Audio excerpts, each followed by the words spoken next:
es respetar y honrar a los padres. Nos dice el Sefer HaChinuch, Mishorshei mitzvah zo, la raíz de esta mitzvah es Sheraui lo le adam shiakir tova veigmol chesed le mi she'asa imo tova.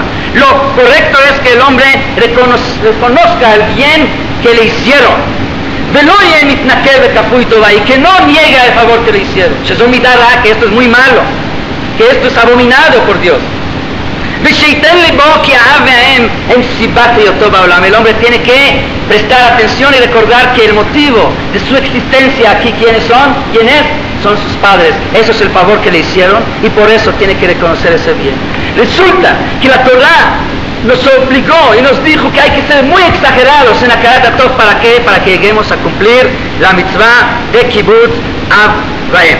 Pero la pregunta es, mis papás me hicieron un favor tan grande de llegar a ese mundo. Pues yo me considero a mí que sí, pero hay gente que pueden decir, yo creo que yo hice un favor a ellos mucho más grande que el favor que ellos me hicieron a mí.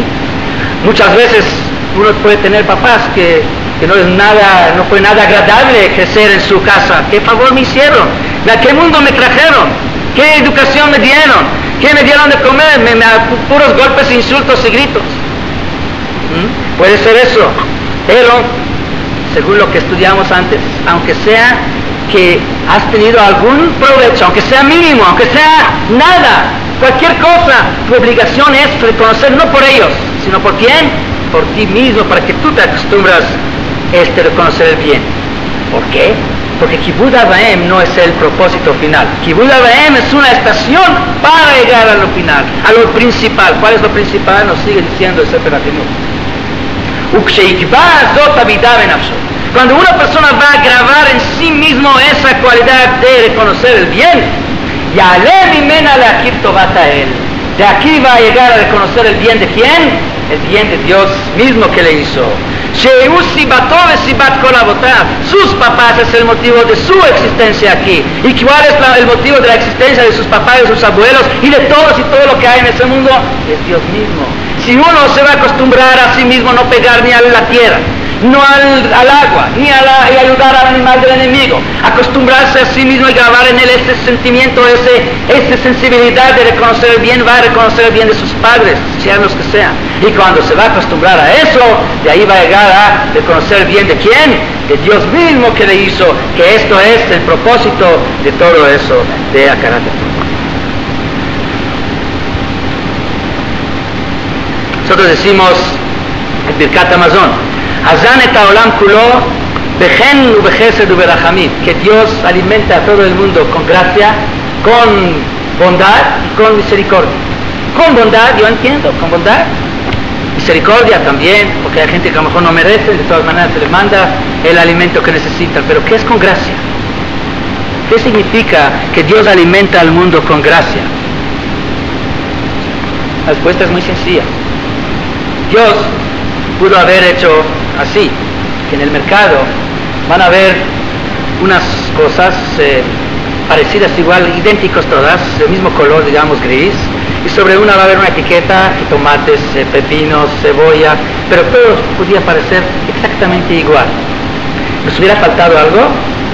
Para vivir, para sobrevivir, sería muy bien, podríamos alimentarnos de eso, pero ¿qué nos hubiera faltado? El placer de disfrutar de la comida, que la mayor parte del placer de la comida no es tanto lo que come uno, sino lo que ve, del gusto de ver y del sabor, de los diferentes sabores. Esto es Bejen, con gracia. Entonces yo pregunto, ¿el favor de quién es más grande? ¿De los padres que nos hicieron o Dios que hasta en estos detalles se fijó para que nosotros disfrutemos del mundo, no lo mínimo necesario, sino hasta con lujo, con gusto, que tengamos todo lo que tenemos para máximo provecho? A esto, el yesod, la base, lo fundamental en todo lo que es el servicio divino es Hakarat HaTov, reconocer el bien y los favores que Dios nos hizo. Pero puede uno decir, todo eso es correcto si es cierto que existe Dios, pero ¿qué pasa si no existe Dios? Porque hay mucha gente que dice que son ateos, no creen en Dios. ¿Quién dice que Dios existe? Pues la respuesta es muy sencilla. Si te cuesta trabajo reconocer y saber que Dios existe, no tienes las suficientes pruebas porque no has ido a clases para escuchar, pero de todas maneras no hay ninguna manera de comprobar que Dios no existe. Yo puedo comprobar cosas que existen. Cuando yo veo algo que existe, ya sé que está, pero comprobar que algo no existe, no hay manera. ¿Qué tal si yo quiero buscar y comprobar que no existe en el mundo ningún becerro con 3 cabezas? Pues tengo que empezar por todo el mundo y a buscar, ir de un lugar a otro, pero hasta que terminé de buscar, llegué al otro lado del mundo, a lo mejor ya nació uno al principio donde empecé. No hay manera de comprobarlo, pero para comprobar que sí existe es suficiente que lo vea una sola vez en un lugar, ya sé que existe. No hay manera de comprobar que algo no existe cuando es...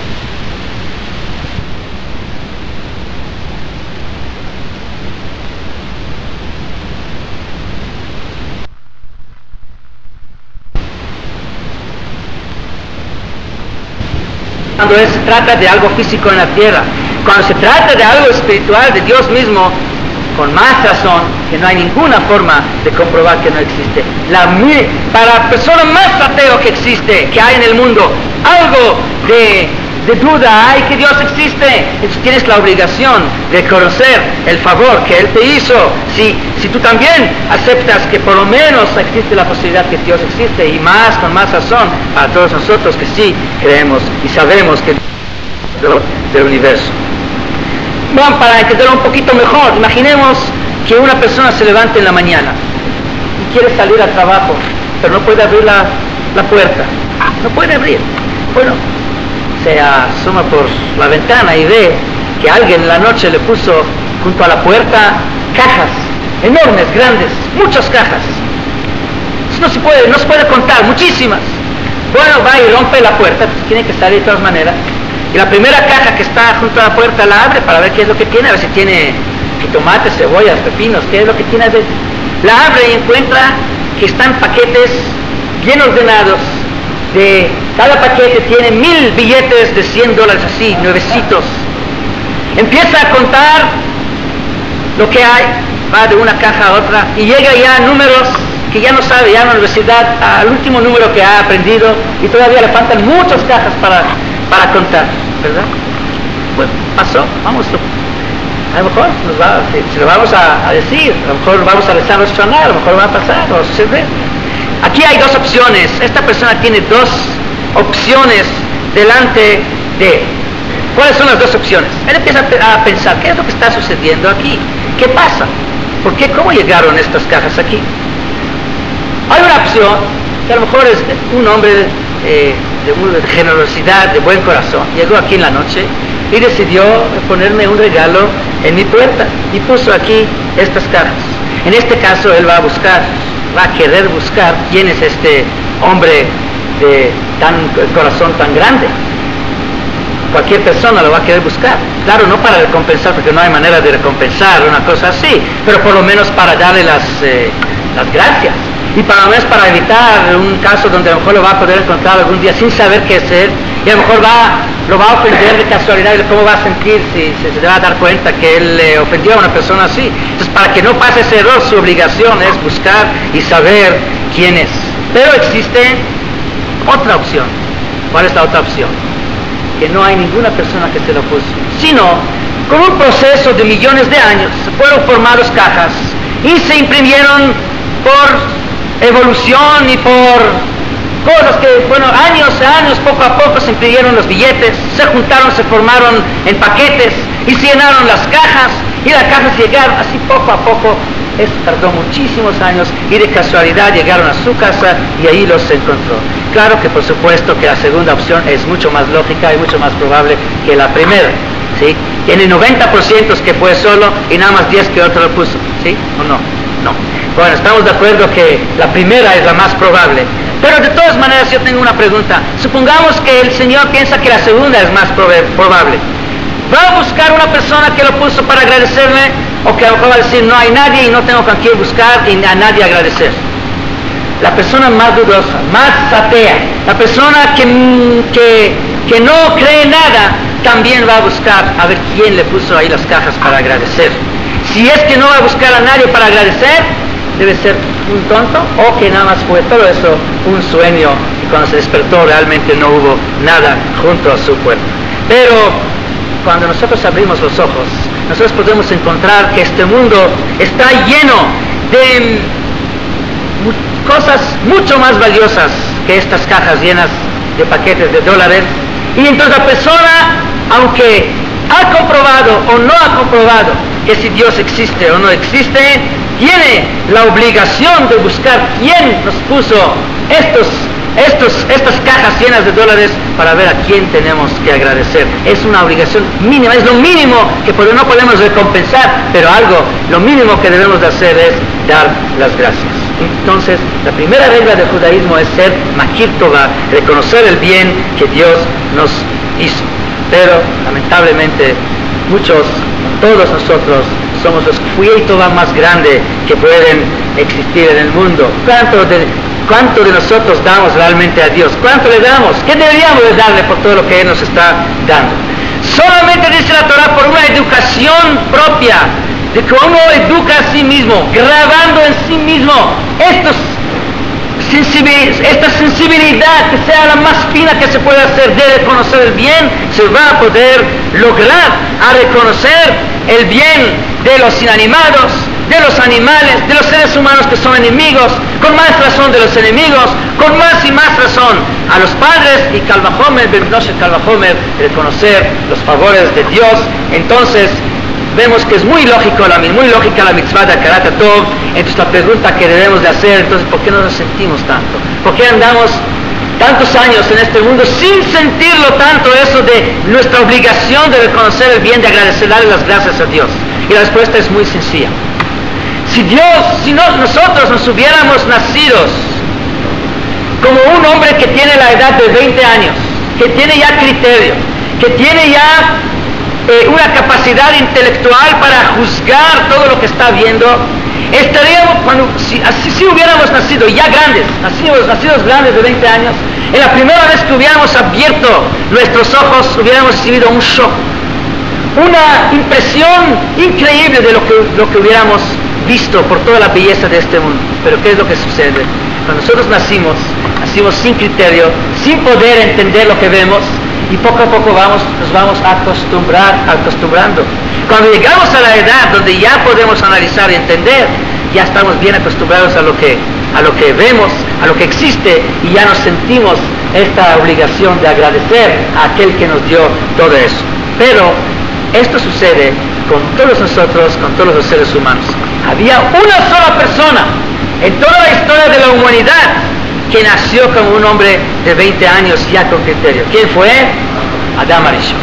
Nuestros sabios dicen que Adam Arishon nació, cuando Dios lo creó, no lo creó como un bebé que recién nacido, sino lo creó ya desde un principio como un hombre maduro y adulto. Y cuando Adam Arishon abrió sus ojos por primera vez y vio lo que es lo maravilloso que es este mundo, las maravillas de este mundo, lo primero que dijo, ¿sí?, viera ese mundo tan precioso que todavía no se echó a perder por los seres humanos, no como hoy, después de que tiene smog y todas las cosas, las desgracias que hay, sino un mundo puro, limpio, precioso. ¿Qué es lo primero que dijo?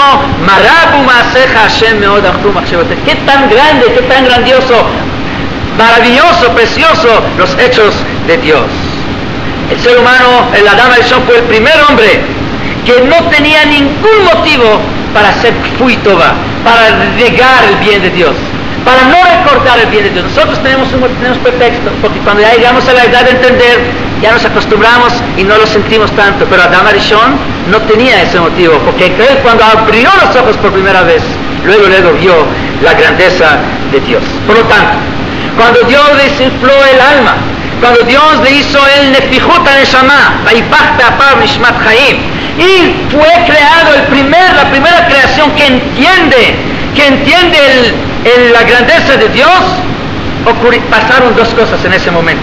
Uno, fue creado una creación que tiene una identificación, una relación con Dios mismo, que tiene parte de Dios mismo. Dos, y por eso a partir de este momento se podía nombrarle a Dios como a Rey del universo. Y segundo, lo que pasó en ese momento que fue creado el hombre, él reinó a Dios sobre todo lo que hay en ese mundo y sobre cada rincón en su corazón, diciendo Marabú, Maaseh Hashem, aceptando que Dios es el Rey del universo. Esto es una forma de entender, un camino para entender por qué en Rosh Hashanah estamos reinando diciendo Meloch al Kol Haolam Kulo Bikodecha. Es el día donde el ser humano por primera vez se reinó a Dios, por primera vez fue creado una creación que reconoció el bien de Dios y lo reinó y dijo Hashem Melech, Hashem Malach, Hashem Imloch, Leolam Vaed. En ese día se juntan en días de la creación del hombre, se juntan dos cosas. Se junta el reino de Dios, de parte de Dios mismo, que Él insupló en el hombre, su alma, para reinar, para tener sobre quién reinar. Y del parte del ser humano, que por primera vez vio y reconoció la grandeza de Dios. Pero ahorita vamos a ver otro aspecto de Rosh Hashanah y al final juntamos los dos. El shofar. Nosotros tocamos shofar Rosh Hashanah en Rosh Hashanah. Tenemos que entender de dónde llega el shofar, cuál es la historia del shofar. ¿De dónde viene el shofar? Pues todo el mundo sabe, para hacerlo rápido, porque ya es tarde, todo el mundo sabe que el shofar es un cuerno de un carnero. ¿Y dónde viene el carnero? ¿De dónde viene eso? Del Akeidat Yitzhak, del sacrificio de Yitzhak, de esa prueba que pasó a Adam Arishon. Pero no es todo. El kiyat, el sonido del shofar, se logra a través de dos cosas. Uno es el cuerno, pero un cuerno solo no da ningún sonido. ¿Qué es lo que falta? Falta lo que es la neshifá, falta soplar. Sin soplar no hay sonido. Entonces tenemos un shofar del carnero y tenemos soplar, que es como insuflar, es igual, neshifá. ¿De dónde vienen y dónde se unieron estas dos cosas? Tenemos que entender que paralelamente a todo lo que existe en ese mundo físicamente, arriba existe espiritualmente. Nosotros hablamos de mano de Dios, dedo de Dios, Etzba Elohim. ¿Qué significa eso? Son conceptos espirituales paralelos a lo que hay en este mundo. El hombre puede, a través de cada parte de su cuerpo, su mano, de su piel, su cabeza, de su nariz, hacer una mitzvah y con eso santificar a este miembro de su cuerpo. Y el hombre puede también con sus fuerzas servir a Dios y santificarlos. Y con eso está creando también una energía espiritual paralela en los cielos, que es cerca de Dios. Entonces, cuando nosotros tocamos shofar, estamos utilizando la fuerza de soplar. Y estamos utilizando esa fuerza de soplar, ¿para qué? Para tocar shofar. ¿Cuándo por primera vez encontramos esa fuerza de soplar? ¿Dónde lo encontramos por primera vez? También con Adam Arishon. Vaipach be'apav nishmat chayim. Entonces, cuando Dios le insufló al alma, ahí es donde encontramos por primera vez insuflar, que esto es la parte espiritual de insuflar. Ahí mismo es donde el ser humano recibió la parte física de poder soplar. El soplar, esta fuerza que nosotros tenemos, tiene lo paralelo a eso, es en lo espiritual, es lo que Dios le insufló al alma, el alma al ser humano.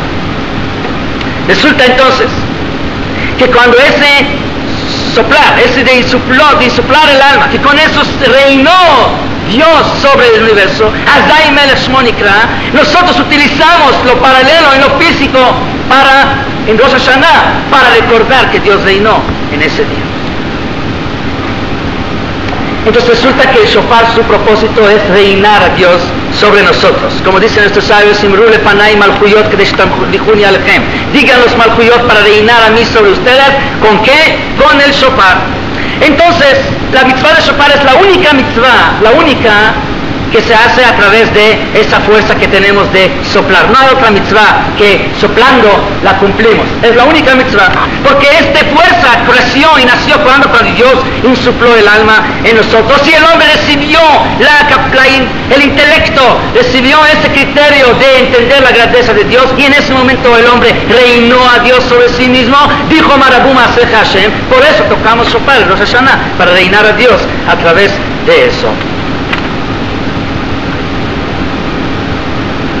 Pero para hacer eso, esto entendemos entonces, que para lograr eso no podemos utilizar ningún instrumento que su sonido no es por soplar. Por ejemplo, no podemos utilizar piano, ni órgano, Pero ¿por qué necesitamos soplar? Podríamos lograr lo mismo, el mismo propósito a través de una trompeta.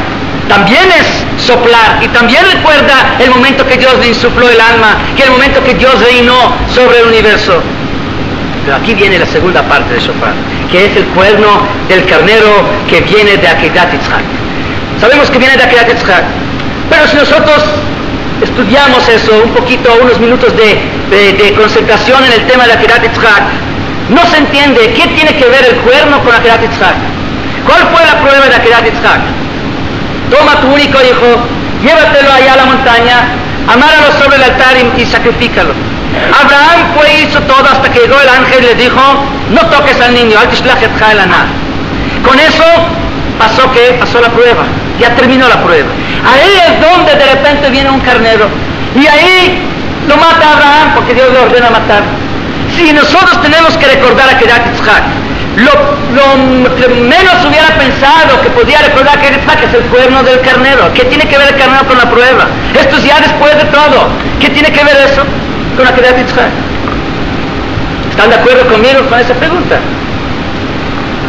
Pero tenemos que entender qué es lo que pasó en Akedat Yitzhak. ¿Cuál fue realmente la prueba? Moray Berabotay, cuando Abraham vino, construyó el altar para sacrificar a Yitzhak, con eso él construyó las bases de la ética y de la del moral y de la musar, de los valores para toda la historia, para toda la humanidad. Los valores verdaderos, verídicos, los valores que son duraderos y que no se mueven y se cambian por cualquier viento que viene. Vamos a ver quién fue Abraham. Pero antes, Abraham, cuando él estaba ahí, parado sobre la montaña, amarando a su hijo, él, en sus ojos, él veía en ese momento las chimeneas y los crematorios de Auschwitz y de Treblinka. Él vio en ese momento todas las desgracias que ocurrieron en la historia de la humanidad y ahí puso los valores que son realmente, que valen y que son duraderos. Porque todos los valores, toda la ética que existió en el mundo, mientras fue hecha por seres humanos, sirvió por un tiempo y luego se volteó y se cambió y se echó a perder y no quedó nada de eso. Qué preciosa fue la filosofía de los alemanes hace años. Fue la más preciosa que existió en el mundo y sabemos dónde terminó. ¿Cómo fueron las ideas de los que fundaron, que empezaron con el comunismo? Tenían ideas muy elevadas, muy buenas. ¿Dónde terminó? Terminó con masacres que hizo Stalin en todos los territorios de Rusia. ¿Cuánta gente mató con el nombre del comunismo? Los únicos valores que son realmente fijos, verídicos, que sirven, son los valores que son transmitidos ¿por quién? Por Dios mismo. Son los valores, la ética que Dios mismo nos impuso. Esto no cambia para siempre, ningún viento lo puede mover. Y vamos a ver quién fue Abraham en este momento. No había ningún hombre en el mundo que sabía amar como lo sabía Abraham Avinu. Abraham Avinu, cuando vio tres árabes, tres beduinas caminando, fue y corrió y los trajo a su casa para atenderlos cuando él tenía en ese momento, ¿qué edad? 99 años. Fue un día el más caliente de muchos años. Fue un tercer día de su Brit Milá, de su circuncisión. Estaba dolido. Sin embargo, viendo tres árabes caminando ahí, tres beduinas, salió corriendo para traerlos a la casa, para atenderlos y les ofreció comida. Porque no había una persona que amaba a la gente como Abraham vino. Abraham vino, cuando escucha que Dios quiere destruir a la ciudad llamada Sodom y Gomorra, va y pone en peligro toda su posición delante de Dios y pide misericordia por ellos. ¿Él los conoce? No sabe, no los conoce. Lo único que sabe de ellos es que son malvados. Sin embargo, Abraham va y le pide y discute con Dios y le pide que los perdonara. Porque Abraham vino, lo que quiere más es a las personas. No hay una persona que sabía amar y que amaba a la gente como Abraham vino. Abraham vino, tenía un hijo que nació cuando él tenía edad de 100 años. Cualquier persona que está desesperado por tener hijo no puede llegar ni siquiera al talón de la desesperanza que tuvo Abraham, de la voluntad que tenía Abraham vino para tener un hijo. Porque aparte de que como cualquier persona quiere un hijo, Abraham sabía que todo el futuro, todas las promesas de Dios, de crear un pueblo importante, depende en qué, depende en este hijo que le van a nacer. Entonces, Abraham vino que ama a los beduinas, que ama a los de Sdom. ¿Cómo amaba a este hijo? Después de tantos años de esperarlo, y este hijo nace cuando él tiene 100 años. Y 36 años Abraham lo educa, Abraham ¿cómo se dice? Lo levanta y crece como si fuera una flor en la casa de Abraham Avinu. Y de repente, a los 36 años, le dice Dios, toma a este hijo, llévatelo a la montaña, amárralo sobre el altar y lo tienes que matar, sacrificar. Más que lo que Abraham amarró allá a Isaac, más que hizo aqueidad Isaac, hizo aqueidad de sí mismo. Porque Isaac realmente, en un momento, para él se acabó. Una vez que lo va a hacer la shchita, Isaac ya no sufre más. Es la muta al Kiddush Hashem. Es santificando el nombre de Dios a través de morir. No es tan difícil como santificar el nombre de Dios viviéndolo. Abraham vino con ese hecho que iba a hacer, iba apenas a empezar. Va a tener que vivir quién sabe cuántos años con esos recuerdos, con esos sentimientos de que él mató a su hijo Isaac. Y todo eso Abraham vino lo analiza durante 3 días que él camina para la montaña. No hizo de una manera impulsiva, por ser impulsivo, sino Abraham vino analiza para que nadie pueda decir que Abraham vino lo hizo por una tontería, por hacerlo algo espontáneamente, sino fue un hombre que analizó y que puso en la báscula todos los argumentos para sí, para no llegar a la decisión que sí hay que hacerlo, sabía lo que hacía. ¿Y qué es lo que le decía a Abraham vino cuando estaba parado ahí en la montaña? Ribono shel olam, no hay un hombre que ama como yo amo a la gente. Y tú sabes que todo mi amor estaba concentrado a quién, a este hijo Isaac. Pero todo este amor que yo tengo a Isaac, te lo estoy pasando a quién, a ti. Porque por más que quiero y que amo a la gente, y por más que quiero a Isaac y que lo amo, más aún amo a quién, a Dios mismo. Es lo que dijo Abraham cuando estuvo ahí. Y con eso él fijó ahí, construyó ahí una base fundamental, principal de lo que es un musar de verdad, ética y valores de verdad. Y anunció y avisó a todo el mundo: yo y mis hijos y mis descendientes no matamos, no asesinamos, no robamos, no hacemos nada que es prohibido. ¿Por qué no los hacemos? No porque nosotros entendemos que no se debe de hacer, no porque nosotros ponemos la lógica, sino no los hacemos. ¿Por qué? Porque Dios es el que nos ordena, ni por sentimientos, ni por lógica, sino únicamente por Dios. Y esto es musar de verdad, porque mientras lo hacemos por lo que nosotros entendemos, hoy los entendemos, mañana se convierte en todo lo contrario. Entonces la prueba de Abraham fue que él puso arriba, encima de su criterio, de su inteligencia, de sus sentimientos, ¿qué puso encima? La orden de Dios. Esto fue la prueba de Abraham Avinu. Y la historia ha comprobado que Abraham Avinu tenía toda la razón, porque cuando vemos en la historia que los hombres pusieron los valores de acuerdo a su criterio, a su inteligencia, lograron y llegaron al final a hacer las peores cosas.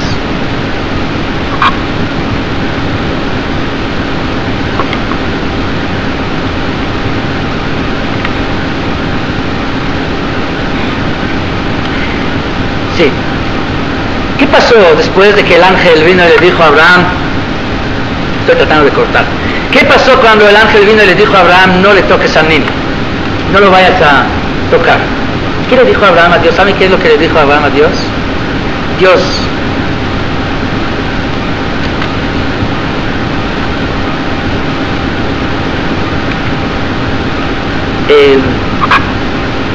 perdón, un momento.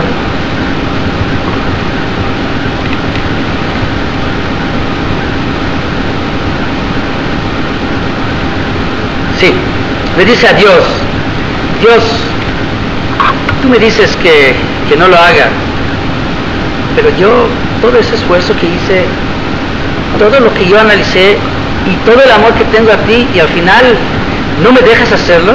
Quedó Abraham muy decepcionado. Dios, permítame, tal vez sí. Bueno, dice Dios: Al tishlach yadcha el anar, Le dice Abraham a Dios, bueno, no lo voy a matar, pero un poquito de sangre, algo, déjame hacer, porque todo eso fue para ti. ¿Qué le dice Dios a Abraham? Altas lo meo, no lo vayas a tocar, no le hagas nada. Entonces, en ese momento, Yitzhak baja del altar y llega llega el carnero. Llega el carnero y este carnero es un carnero que Abraham ni lo creó, ni lo conoció, no trabajó por él. Fue y lo mató. Y cuando los sabios quieren decirnos que cuál es el recuerdo de la prueba de Yitzhak, de aquella de Yitzhak, ¿qué es lo que utilizamos? El cuerno del carnero.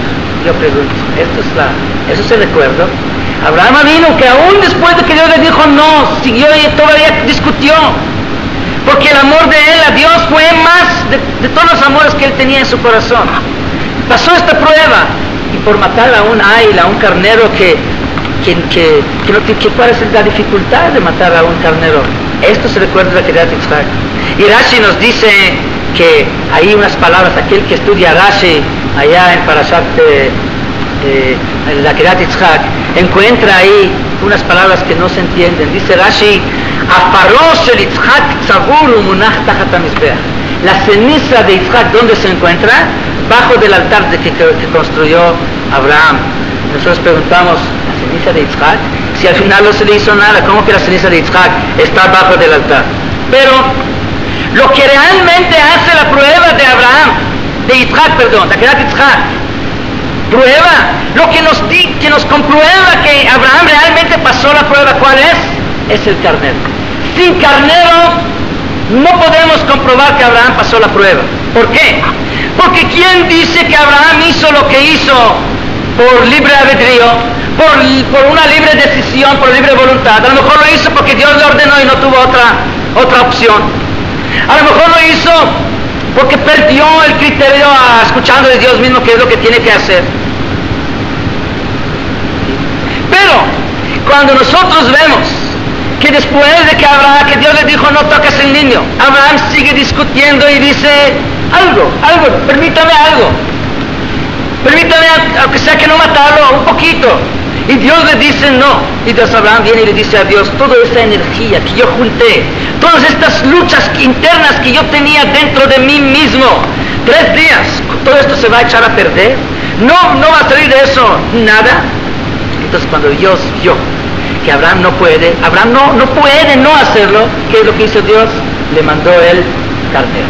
El carnero llegó como un resultado de que Dios vio que Abraham sí quiere hacerlo. Y algo tenía que hacer, se le mandó el carnero. Entonces resulta que del carnero aprendemos de que todo lo que hizo Abraham no fue por ser impulsivo, por perder la cabeza, sino todo lo que hizo por analizar y querer, y aun cuando Dios le dijo no, Abraham aún quería todavía hacer todo eso. Por eso el shofar es del carnero. Por eso el shofar viene y con eso recordamos a Kedat Yitzhak, porque sin eso no sabemos si la prueba realmente fue prueba. ¿Qué es lo que realmente hizo Abraham en Kedat Yitzhak? Lo que Abraham hizo aquí en Kedat Yitzhak es una acción de reinar a Dios sobre sí mismo, de decir Dios es el rey de todos los rincones escondidos de mi corazón y de mis sentimientos y de mis pensamientos. Y aún más arriba del amor tan sagrado, tan elevado que tenía su hijo Yitzhak. Una acción de reinar a un rey tiene que ser ¿por quién? Por alguien que es semejante al rey, que tiene una relación con el rey. Tiene que ser por un bardad, por una persona que piensa. Por eso debemos demostrar que la Kedah fue con dad, con criterio, no fue con uno que perdió la cabeza. Por eso el Ay que nos enseña que Abraham reinó a Dios sobre sí mismo por voluntad, por pensar, no por perder la cabeza. Él fue elegido para recordar todo el Akedat Yitzhak. ¿A través de qué? De que el cuerno del carnero va a ser el shofar con el cual tocamos en Rosh Hashanah. Este es el shofar. Entonces resulta así, que el soplar, la Neshifá, nació cuando nació el hombre, porque esto dio la posibilidad de que Dios sea el rey del universo, a que haya una creación que es semejante a Dios. El shofar nació donde, con la acción de Abraham, que él reinó a Dios sobre sí mismo. Tenemos entonces el shofar, tenemos el soplar. ¿Dónde se juntaron estos dos? ¿Saben dónde se juntaron? En Ma'amad Har Sinai. Ahí es donde por primera vez se escuchó la voz de shofar, el sonido de shofar en el mundo.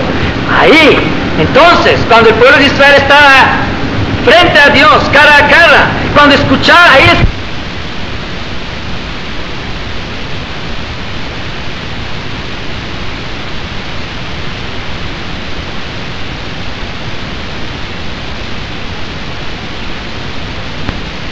sobre todo el mundo.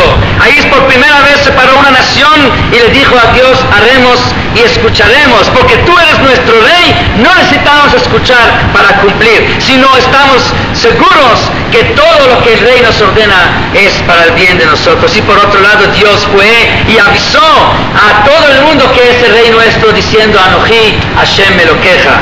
Entonces, desde el pueblo hacia Dios haremos y escucharemos, y de Dios hacia el pueblo, Anoji Hashem Elokeja. Igual como Abraham, que ahí es donde se reinó del hombre hacia Dios, y que el Dios hacia el hombre en el día de la creación del hombre. Todo eso se juntó en Ma'amad Har Sinai. Pero ¿qué pasó después de Har Sinai? Inmediatamente, ¿qué pasó? ¿Qué es el siguiente suceso después de Har Sinai? El becerro de oro. Ahí es donde por primera vez se quiebra la voz, el sonido del shofar. Ahí viene ¿qué? Viene el sonido de Shvarim. El shofar ya está roto, el sonido está roto. Ya no es como antes, que todo el pueblo unido, que Ishechad Beled reinando a Dios. Ahí ya hay algunos que sí, algunos que no, está todo roto, hay que juntar las pedacitos, las piezas, la voz de shofar se quebró. El resultado del sonido quebrado, Shvarim, es el sonido de Truá. ¿Qué es el sonido de Truá?